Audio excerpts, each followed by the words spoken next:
Bismillahirrahmanirrahim. Assalamu alaikum. Welcome to Newsroom. I'm your host, Khalid. Today is the 2nd of October 2023. A new month begins, but the stories don't end. There are a lot of things that we need to discuss with you today. So without further ado, this is going to be the lineup of our show today. We'll begin, ladies and gentlemen, with the Moscow format consultations that began in Russia some time back, where representatives from various countries including Pakistan were there. India was also there, so was the Afghan interim foreign minister, and as well as Central Asian countries representatives and Russia and of course China.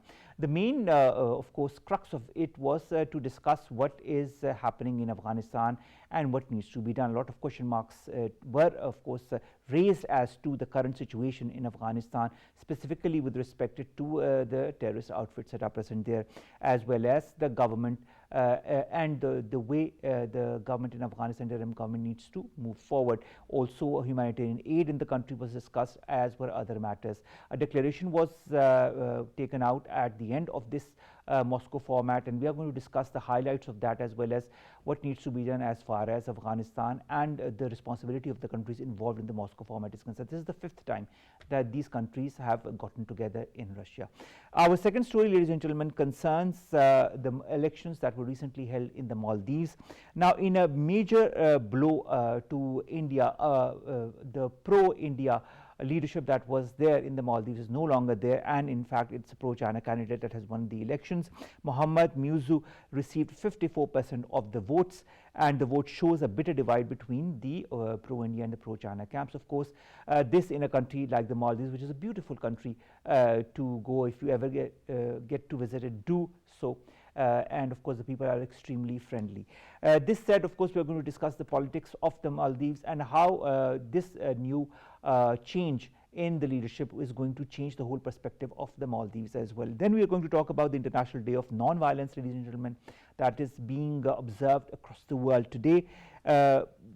When we talk of non-violence, the first image that comes to our mind as Pakistanis is what is happening in the illegally occupied Jammu and Kashmir region. Since decades, this is a region that is subject to violence and human rights abuses, and despite various reports, nothing concrete happens. This said, also India continues, as we've already said, to commit war crimes in the held region. 13 Kashmiris have fallen to Indian bullets in September, and 96,246 since 1989. This is a staggering amount, a staggering number. Then we are going to talk about country-wide anti-polio campaign that begins tomorrow from all across Pakistan. Over 40 million children will be administered the anti-polio vaccine. The Prime Minister, Mr. Kakar, has also chaired a national task force for the polio vaccination meeting. Everyone needs to play a role for the eradication of this crippling disease. This has been said by our caretaker Prime Minister. We all know about the polio cases that have been reported this year too, and 20 cases were observed in the year 2022. We need to be extremely vigilant as far as that is concerned. We do get different samples of polio in the water samples that have been regularly taken from different areas of Pakistan. This is going to be our last story. Let's begin with our first, and that concerns the Moscow format, the 5th such meet that was held recently in Russia. Very important meet because it concerns Afghanistan and all the countries that surround it, including Pakistan, India, China, the Central Asian countries, and of course Russia. A declaration was taken out at the end of the Moscow format. To discuss more about that, Afghanistan, the role of all the countries that form part of the Moscow format and what needs to be done, we've been joined by Dr. Waseem Ishaque. He's a senior analyst. Dr. Saab, thank you very much to have joined us. Dr. Saab, I'd like to begin with the stale or maybe not so proactive reaction that we have seen by the Afghan government since quite some time, as far as serious steps that need to be taken against terrorist outfits that operate from its soil are concerned. What are the basic reasons behind it? What is the modality that the Afghan government is taking forward as far as handling this terror outfits are concerned, or is it not doing anything? Very much. It's a pleasure to be here. It's a great opportunity for me to speak on a very, very important and a very heatedly debated issue of international security all across Pakistan and around the region. Let me begin by saying, first of all, that Pakistan is one such country which has sacrificed for Afghanistan the most, and in consequence has suffered the most. more than 1.3 million Afghan refugees are today on Pakistani soil. And these are the registered numbers, and almost similar could be the unregistered numbers. But despite that, the security situation in border regions of Pakistan and Afghanistan has always been a point of concern. I think the Kazan summit, the Russian Moscow format, has been absolutely in time, and this was very much required. We have realized, and all the regional countries and the great powers interested in this region have realized, that the only way forward is that we cannot let the Afghan situation go on the way it has been going on since last 2 years. However, it's also a matter of concern that since last 20 years, United States and the NATO forces, despite with overwhelming hard power, could not control the militancy and terrorism. Despite their claims, we have seen the emergence of terrorism in last 2 years. And Pakistan, since has the most stakes in the stability in Afghanistan, has suffered in consequence because the terrorism is spilling over from the mainland Afghanistan to Pakistan every now and then. Since last 2 years, almost 70 to 80% more terrorist attacks have happened inside Pakistan mainland as compared to those 20 years of NATO forces once they were there. But the point of concern, more than the political will or the political inactivity, to me, is whether Afghan government is really capable of controlling all these things within their domains. There's a big question mark. We don't have a conclusive answer to that, but however, I can support it with some empirical data that there are certain challenges which they have not been able to. Probably they initially thought that just going by occupying the government offices and sitting there in comfort would help the Afghanistan grow and prosper. But probably all such hypotheses have proved wrong. The governance itself is a big philosophical undertaking which has to be done through a competence and also taking a whole of nation and whole of government approach. From the security perspective, if we remember that there were around 300 to 400,000 Afghan national security forces when the NATO forces had left, but they all collapsed all of a sudden. Today, maximum splinter groups of around 200,000, maybe 250,000 would be there, but they are hardly sufficient to safeguard Kabul and few other government ministries and institutions. So therefore, the void which has been created because of the security vacuum has given rise to the rise of ISIS and TTPs and all other All such right. splinter groups I'd of like to, terrorists. I'd like to understand something here, Dr. Waseem. I'd like to understand another perspective. I understand the void that has been created, and you very have ably, explained that with historical perspective. The fact is also that there are ideological similarities between the current Afghan incumbent government as well as the Tehreek-e-Taliban Pakistan. They have both worked hand in hand in the 20 years that the NATO forces and the US forces were present in Afghanistan. Do you feel that these similarities, the fact that they have been working together, these things that bind them together in various ways are also one of the reason why the Afghan incumbent government cannot act against the TTP as effectively as it should? Yes, I think as the things have moved in last 2 years, it's provided us sufficient evidence to recollect that when TTP was created, it found its safe havens with Afghan Taliban, and they were hiding somewhere in the Afghan neighboring areas, hiding themselves while they were evicted from Fatah.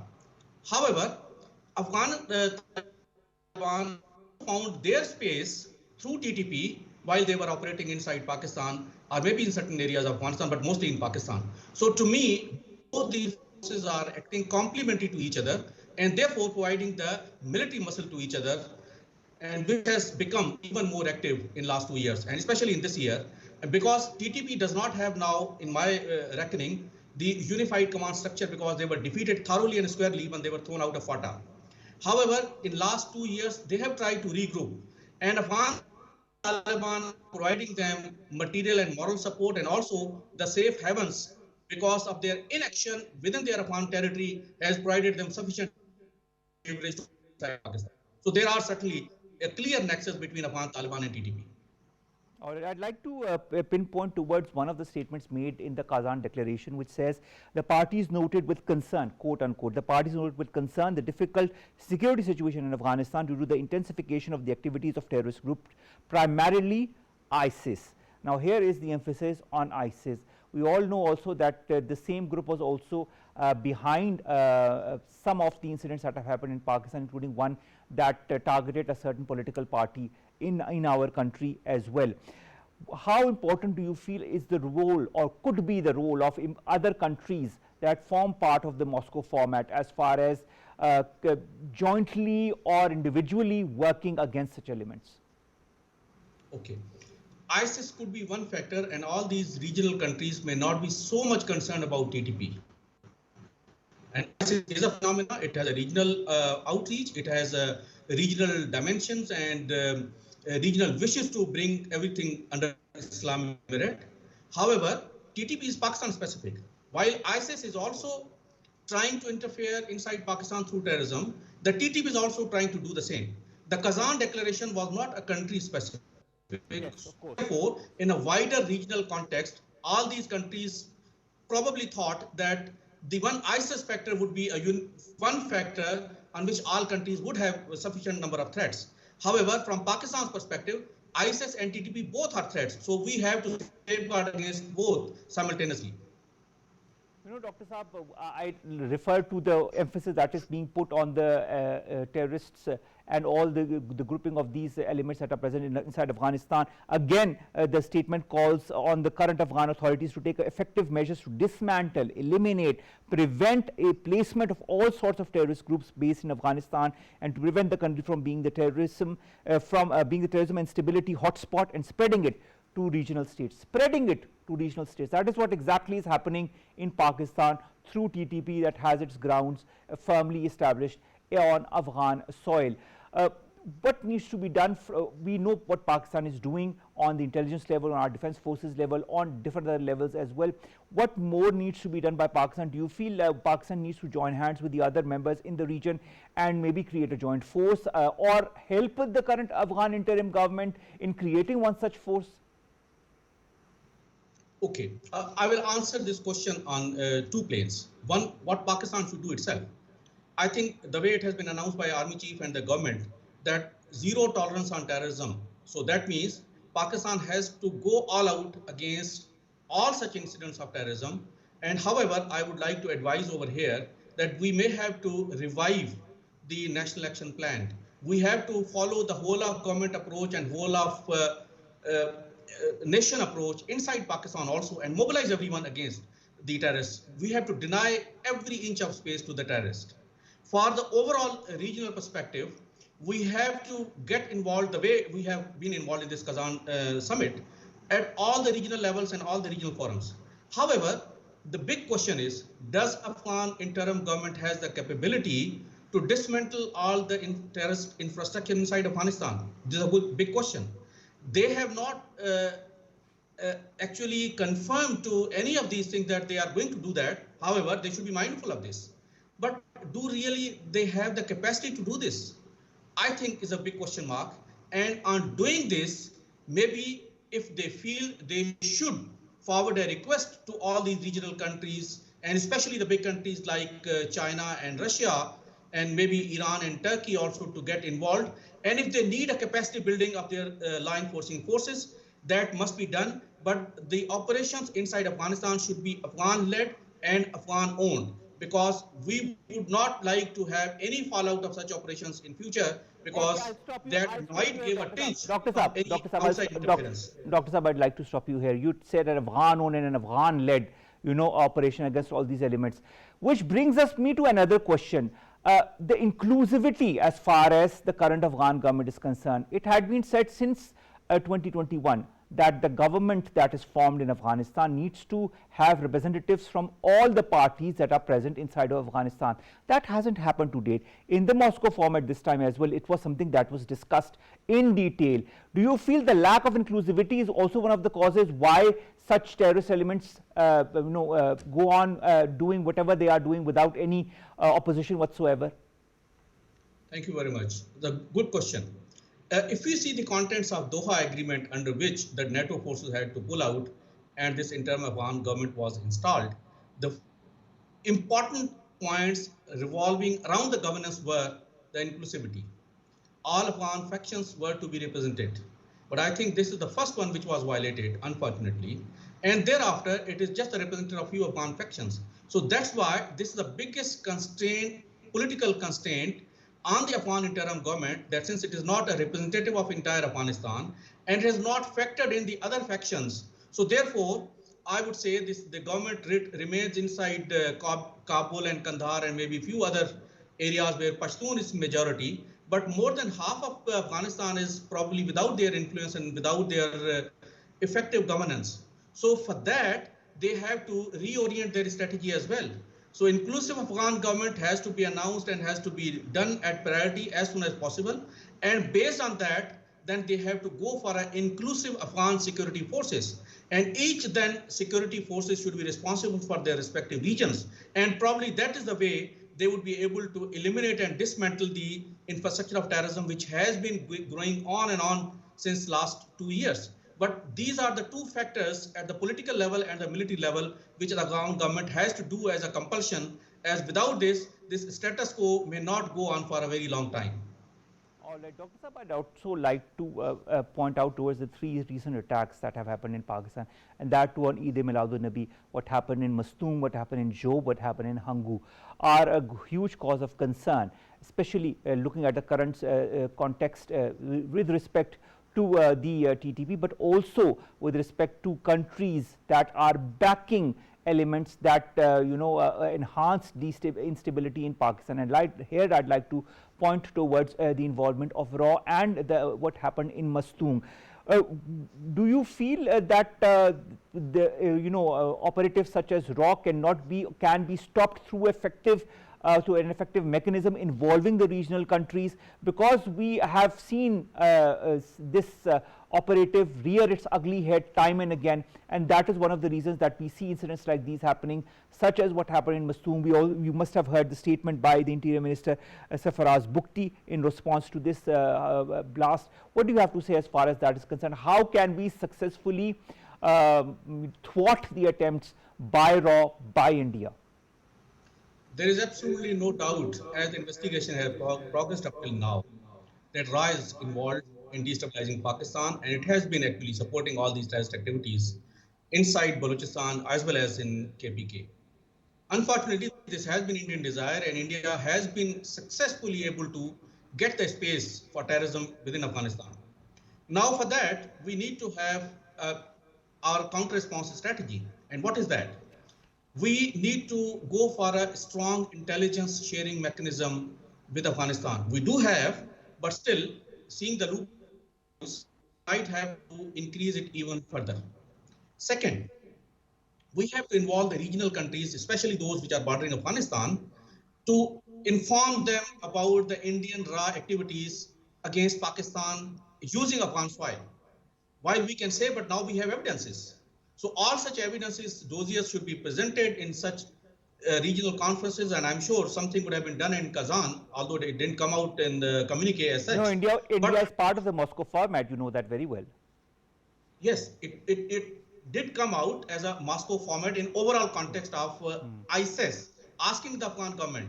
But my point is, now we have to actually demonstrate that India is involved with all those evidences, so that India is actually disincentivized from taking such adventures in future. And concurrently, we have to engage Afghan government at political level as well, and a military level at the tactical level as well. So intelligence sharing, political constructive engagement, military constructive engagement would, I'm sure, try to create enabling environments and confidence building measures between the two governments and the two militaries, where the space for the terrorists would eventually be denied to a large extent. In your point of view, how does this caretaker government plan to review the security measures to be taken for the region of Balochistan in the wake of the incidents that have caused a lot of wow as far as this province of Balochistan is concerned? I'd like to refer to two statements. The first statement comes from the interim Minister Sarfaraz Bukti, who said quote unquote, RAW is behind the deadly Masood blast. As a state, we have decided to eliminate terrorists and their facilitators. The second statement comes from Balochistan's caretaker Minister for Information, Mr. Jan Achakzai, who warns of a befitting response if India is found behind the deadly Masood terrorist attack, and that the state will ensure a befitting response if found that India was behind the Masood incident. He also reassured that the province's security plan will be reviewed to address any loopholes that exist. What should be the contours of this security plan? Okay. Thank you very much.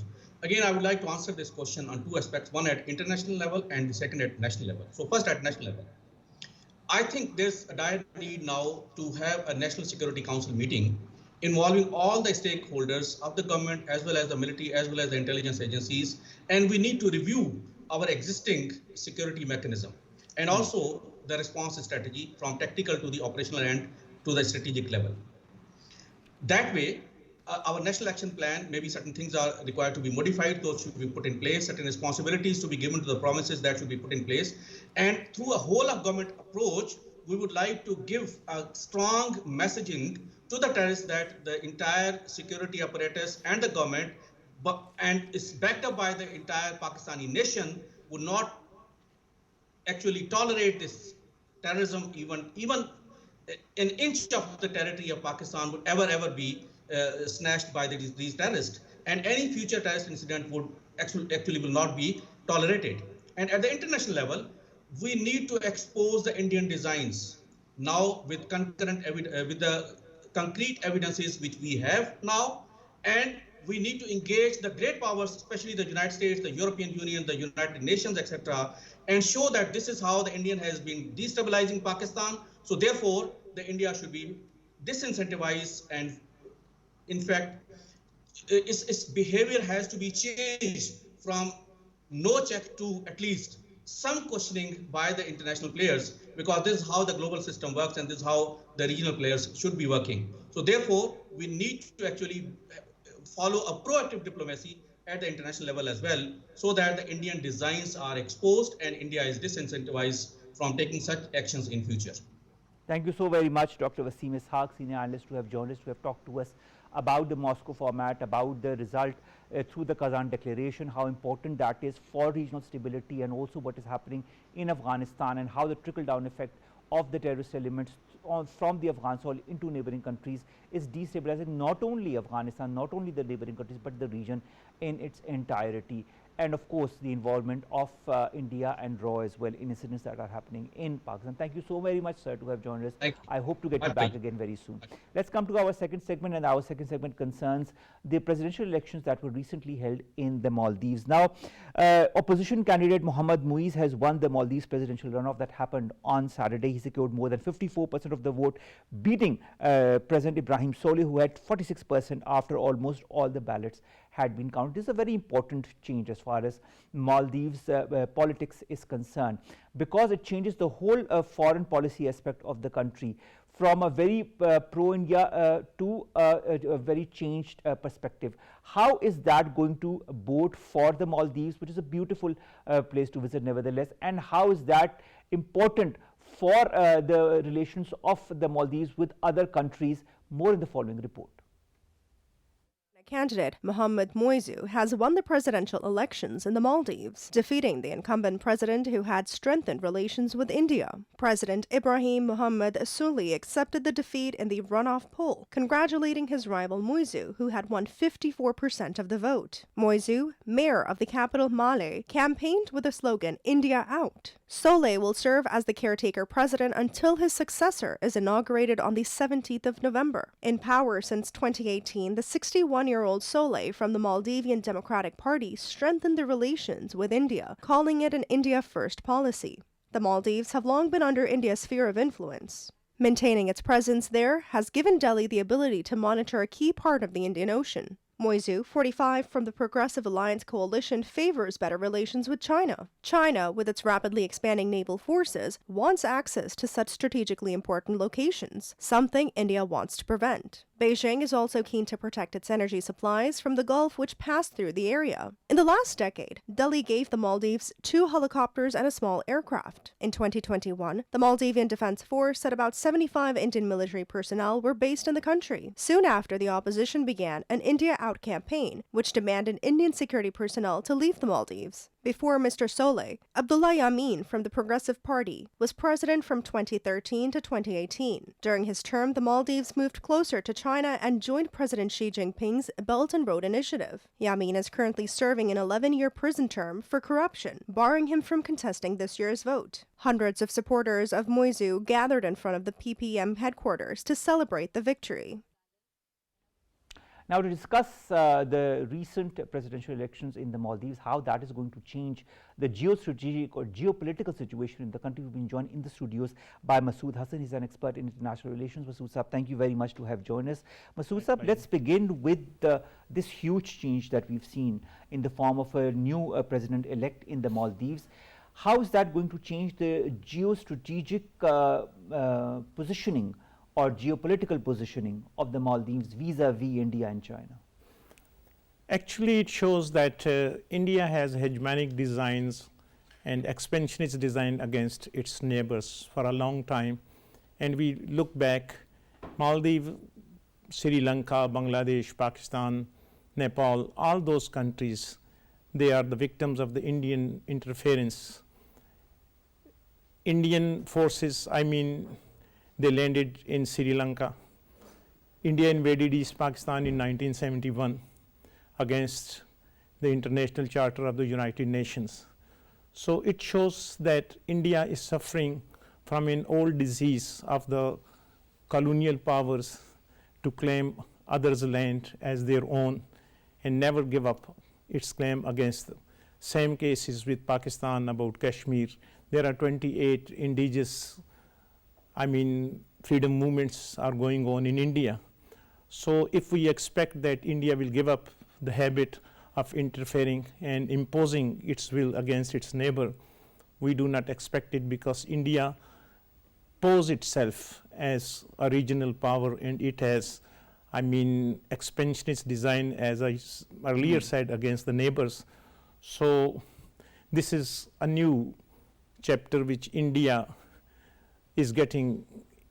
Why it happens? The reason is this: the world is more interested in doing business with India instead of to respect the human rights violations which are going on in Kashmir. And so, Masood, do you feel that it's the people who have outed the president now, because there was this major India Out campaign that took place in the Maldives as well? Do you also feel that the quotes that we've seen in various media outlets saying that this presidential election has been also pitched as a larger geopolitical battle between India and China? How true do you feel is this statement? Yeah, the reason is this, that India in this new environment is moving its interests in the neighboring countries, and China as an emerging power in the region, China claims that it will never accept Indian Ocean as India's ocean.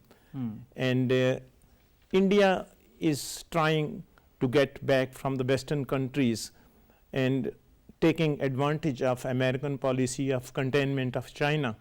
And that's the reason that India is trying to influence Sri Lanka, Maldives, Bangladesh, and Pakistan already paid the heavy price of it when it was disintegrated in 1971. So it is obvious, it is very much clear, and as long as India is concerned, India is thinking that its economic size is getting bigger and bigger, and it will be a part of the new emerging powers of the region. And India is basically used by United States and Western powers as their, I should say, as their lackey to contain People's Republic of China. And this is the part of that bigger game which is going on in the region. also, do you feel Maldives is part of that bigger Oh, game? certainly. All right. Can you elaborate a little bit about the key campaign promises that were made by Mr. Mohammad Muizzu, and do you feel they relate on the stance as far as the China-India relations are concerned? I'd like to refer to what Mr. Muizzu said in his statement after his victory. He said, quote unquote, with today's result, we have gotten the opportunity to build the country's future, the strength to ensure the freedom of Maldives, quote unquote. It's time we put our differences aside and come together. We need to be a peaceful society. How important is this statement as well? It is certainly very important, and it is the psychology of the smaller nations in the region, the small countries like Maldives, like you can say like Nepal, because they are always concerned about, because India has a bigger size and it is not possible. India cannot stop itself from interfering, because Indian hegemonic designs are forcing India not to respect the sovereignty and the integrity of the neighboring countries. So in result, India is interfering. Same thing is with Bangladesh. I mean, Bangladesh has been trying for quite some time to get out of the Indian influence in a way, because if you go to Bangladesh and you can see how much Indian, interference is in their matters since 1971. Many of my Bangladeshi friends in United States, they were complaining about the Indian influence and Indian trade hegemony in Bangladesh. Same thing is Pakistan is the only country in the region, in SAARC countries. Why SAARC has failed? Because of the Indian influence, Indian hegemonic designs, which India always try to impose on neighboring countries. The reason is this: Pakistan is the only country which I think which is in a position to challenge India's hegemonic designs, and Pakistan is not accepting it. I must say that Kashmir dispute especially is the mother of all disputes in the region, and peace in South Asia is totally linked with Kashmir dispute. As long as it is not going to resolve, there will be no peace in South Asia. And many countries, they are suffering of this conflict between Pakistan and India. And frankly speaking, like Sri Lanka, they are looking towards Pakistan, and even Maldives has very good relations with Pakistan. And one of my good friends, he was a former Pakistan's High Commissioner in Maldives, and he told me this thing, that the people of Maldives, they are all the times, they're intellectuals, you can say the newspaper editors and the academics, they always express their concern about India's hegemonic designs in the region. All right. Now, coming back to the Maldives, how important do you feel is the country strategically placed as far as the Indian Ocean is concerned? And what is the significance of the Maldives for both India and for China? Maldives' strategic location in Indian Ocean, because like you can say, it is for Indian Navy. India in future is planning to have a puppet government in Maldives and to have a naval base over there. As far as People's Republic of China is concerned, China certainly as an emerging power in the region, China has interest in the region. China has very good, you can say friendly relations with Pakistan, Bangladesh and Sri Lanka. And China is very much concerned that what India is doing in Maldives, and India, certainly China is going to counter it. And strategic location is because it is located over there, because you can say that the major bulk of the oil which goes to Japan, India and China, it passes through the Indian Ocean, through the Arabian Sea and close to the Maldives. So this is the region that whosoever will have the upper hand in Indian Ocean and in this area will definitely have a control of the oil flow to the Japan, China and India.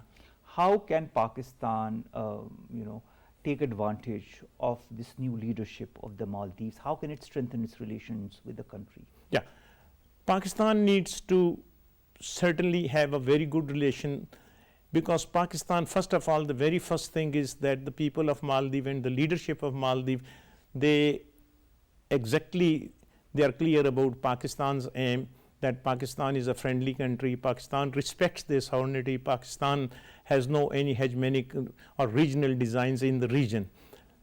Exactly, Pakistan can help Maldives the way Pakistan has previously helped Sri Lanka. I mean, the Tamil separatists, I mean, when they were fighting over there, so Pakistan was their major, I mean, ally in the region, which has politically and otherwise helped Sri Lanka. And Sri Lankan leadership is very much thankful to Pakistan and the people as well. Of course, that we know. Same thing is that the people of Maldives and the leadership, they will certainly, because they are smaller and they are weaker, so definitely they will look towards Pakistan for as a guarantor of their towards Pakistan and China as a power. Pakistan is almost, you can say, in the region as a neighboring country, and China as a regional power. So I mean, these are the Pakistan can definitely be a counterweight against Indian designs in Maldives. Let's talk about some of the recent allegations regarding Indian military presence in the Maldives that has been hugely criticized, and the India Out campaign was also part of this whole strategy to highlight the presence of the Indian military within the territory of the Maldives. Do you feel this affected the election discourse in some way? Certainly. The reason is this, that the presence of any foreign force and foreign country in any country, it definitely affects the attitude, behavior and the thinking of the people.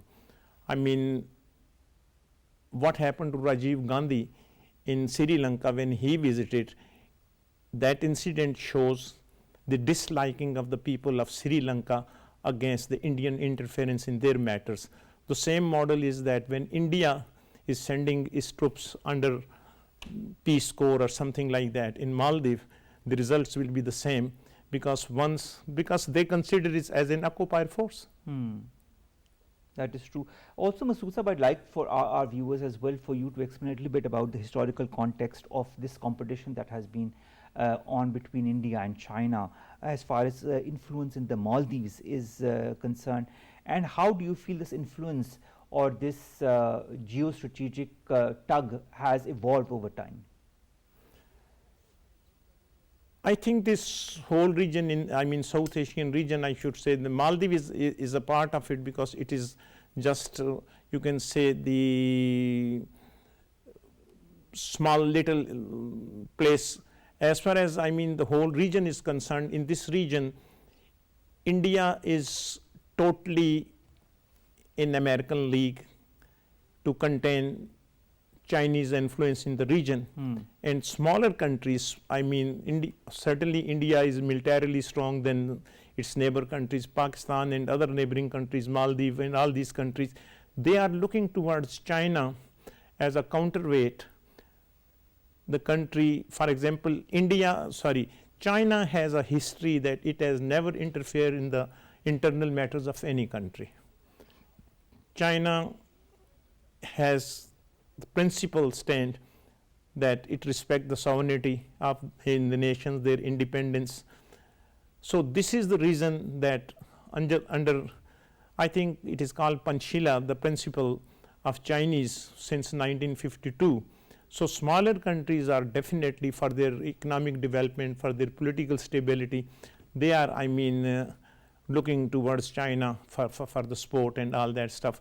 And India, it goes without saying that we have a very tragic and bitter history with India since 1947, since the creation of Pakistan, that every time India took the advantage of our internal crisis, and 1971 is that is the worst example, I should say. And it continues to try to destabilize Pakistan internally or externally, whether it be through its strong links with other important regional players or global players, or whether it be through incidents like, for example, that happened in Balochistan on Eid-e-Milad-un-Nabi.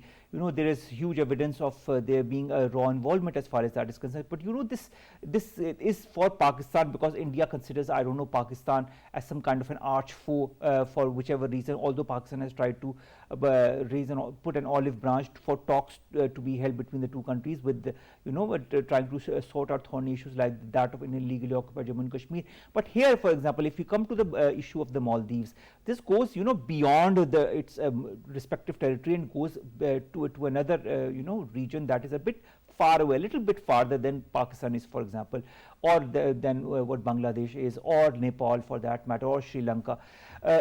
Why the Maldives, in your point of view? I understand the whole Indian Ocean concept of power or hegemony, and whosoever has a strong link with the government in Maldives will be the one that will emerge stronger. But do you feel the role of the people in the Maldives has also been extremely pertinent and important, especially in the context of these latest elections? Yes, certainly. The reason is this, that politics in Maldives, I mean, with this election, the people, they are divided in a way, because there are the groups of the people, and they are in a large group of the people who wants Maldives an independent free country without the influence of any regional power. As far India is concerned, what it is acting is that it is showing its muscle as a regional power, and it's expanding its muscle in the region to show that, look, now I am in this region and these are my designs. If we see just last week what happened, that India's state terrorism all the way across the Atlantic, it reached Canada. What it shows that Indian press and media, and they are behaving like a superpower, that if so and so can do, we can do the same thing. But you cannot do the same thing because you are not a superpower. And look at the violation of the United Nations resolutions regarding Kashmir. India has no respect. I mean, sometime I was wondering that how a country which wants to be the member of the UN permanent member of UN Security Council, which itself has violated all the UN resolutions, and how, I mean, United Nations, which guarantees the right of self-determination of the occupied people, and they can, I mean, they can vote for India and all that stuff. Here goes that it is not the weakness of any case of the Kashmiri people or the regional people, but it is the weakness of the big powers like United States, which was the grantor of those resolutions. But the fact remains, Masood Sahab, now with this new presidential elections in the Maldives, it might give, pave the way for a change as far as the foreign policy directives of the Maldives is concerned, and the influence, the Indian influence that the Maldives has had, and the Indian military presence that a lot of media outlets have highlighted towards in the Maldives as well. I hope it changes for the better. I hope Maldives becomes a place for the people of the Maldives, for their betterment, and it emerges a stronger nation with stronger relations with other important regional players as well. I mean, it can have relations with any country it wants, but a balance in relations, I think, is very important for any country, including the Maldives. Let's hope for that. I'd like to end with this, a comment by our Prime Minister, caretaker Prime Minister Mahbub Kakar, when he felicitated the new President-elect Mohammad Muizzu. He said, heartiest congratulations to Dr. Mohammad Muizzu on his victory in the presidential election of Maldives. Looking forward to working with him for further strengthening Pak-Maldives relations and regional cooperation. Let's look forward to stronger relations between Pakistan and the Maldives. Let's hope for a more neutral Maldives in the future as well. And we wish Maldives all the very best under its new leadership. Yeah, definitely the people of Maldives, I think they are the only motive force to make their destiny and move towards their destiny. And I think that it is their right to elect whosoever. I mean, nobody else has the right to interfere and rig the elections and through on gunpoint. I mean, they should influence it. I think India is on the wrong side of the history, and India is playing a wrong, I should say, shot in Maldives, the way it played in Canada very recently. All right, thank you so very much, Masood Hassan. Thank you very much. Expert in international relations, to have joined us in the studios, to have talked about the new change of leadership as far as the Maldives is concerned, and how that is going to change the foreign policy perspectives of the Maldives. Let's come to our last two stories very quickly. The first concerns the International Day of Non-Violence that is being observed all across the world, including in Pakistan today. The Secretary General, the United Nations Secretary General's message on this very day urges the nations to unite around our common humanity to achieve a more peaceful future. On this day, we commemorate International Day of Non-Violence and urge nations for mutual respect, understanding, justice, and the power of peaceful action. This is what is extremely needed, especially with what is happening in the region in the context of India illegally occupied Jammu and Kashmir. Finally, let's come to the polio campaign under this current leadership of caretaker Prime Minister Nawazullah Kakar Sahab. A meeting of the National Task Force for Polio Eradication was held, and from tomorrow there is going to be a nationwide campaign for the eradication of polio. All the children below the years of 5 will be administered the polio drops, and you can see in the visuals that our caretaker Prime Minister is himself administering the drops to one of the children. This is something that is very important. We need to be polio free. We are one of the 2 countries in the world that are having polio cases, and we need to be free of polio. Let's hope this movement and others give rise to a polio free Pakistan. With that, we come to an end of today's newsroom. We'll see you inshallah tomorrow. The news stories and segments that pertain to us, you and Pakistan. Till then, Allah Hafiz.